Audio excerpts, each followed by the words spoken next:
hope you're all doing really well. I hope home learning is going okay. And those of you who are back in school are really enjoying it. I've got a lesson prompt for you to use today. And it's a creative writing lesson prompt because you know I love it. So I've got a picture on the board and I'm going to take you through some ideas and some activities that are linked very much to this picture.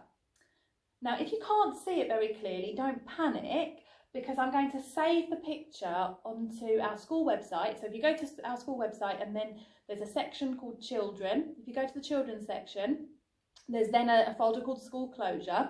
And in there's another folder that says Video Lesson Resources. And all of this is PowerPoint, that will be in the folder. So you can access it at any point. What I would also say is that if you don't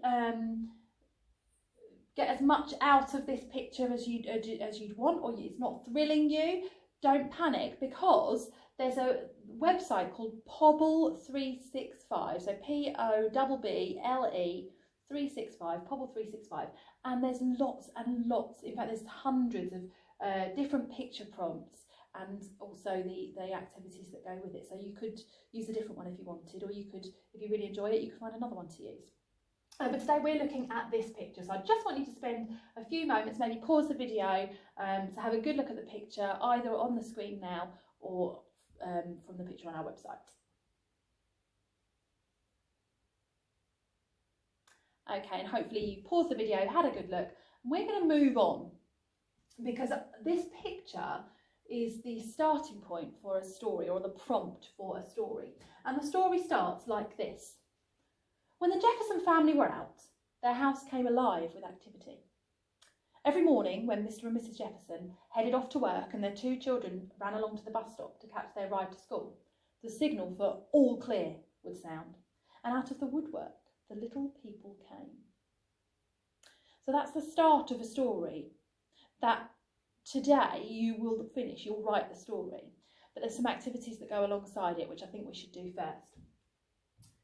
So, firstly, if we have a look back at that picture in a moment, I want to know what happens at the Jefferson house when the family are out.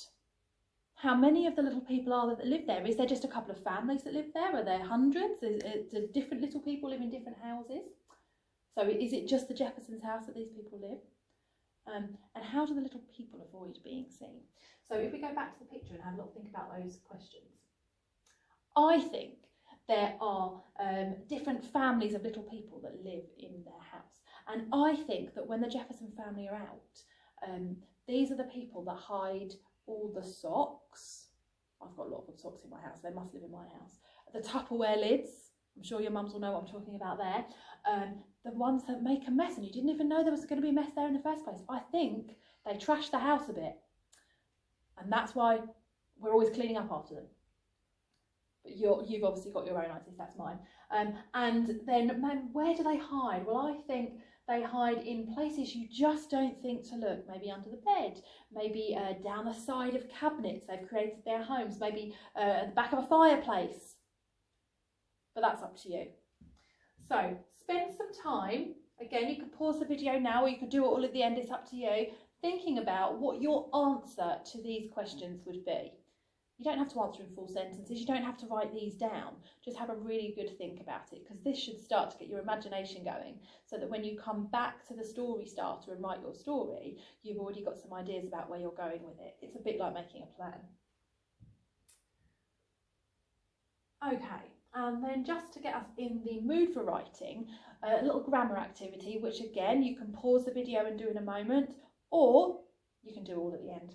Again, don't forget this will be saved on the website, so you can use these prompts whenever you want. So, can you improve these sentences? When the family were out, something happened. Little people came out.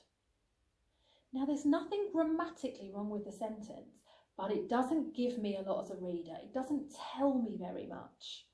How would you expand on that? How would you make it more interesting for your reader? How would you hint at more action? The second sentence says, oh, I've done, there is a grammar mistake there. That should be they. They filled the sink. They played in the sink. They sat by the sink. They had a great time. Again, It makes sense. They played in the sink, they sat by the sink, they had a great time. But as a reader, would I enjoy reading that? Does it roll off the tongue, or does it make me read quite stilted? Does it give me much to get my imagination going? Probably not. So before you write your story, you might want to spend a bit of time thinking about these sentences and whether you could actually improve on them. And you might then use them in your writing anyway. So it will all go towards that final piece. Now, when you've written your story, so when you've done those activities and you've written the story, if art's your thing, then you could also draw a picture, paint it, colour it, oil pastel it, crayon, colouring pencil, whatever you want to do. Could you draw a picture showing where these little people live inside the Jeffersons' house? So using your imagination to create a picture there. So there are a few tasks for you to do, but your end result will be a story using the story starter and maybe a picture too, that have been prompted by this picture. And I'd really love to see some of those. So if you want to email them across to me, if you want to bring them into school on the days you're in school, that's okay. If they're really amazing, they'll make our wow writing wall as well. So enjoy it, try your best, use it as like a free write. So, you know, no one's going to be standing over your shoulder telling you when to use a semicolon or a comma. Just enjoy the writing process. Have fun with it.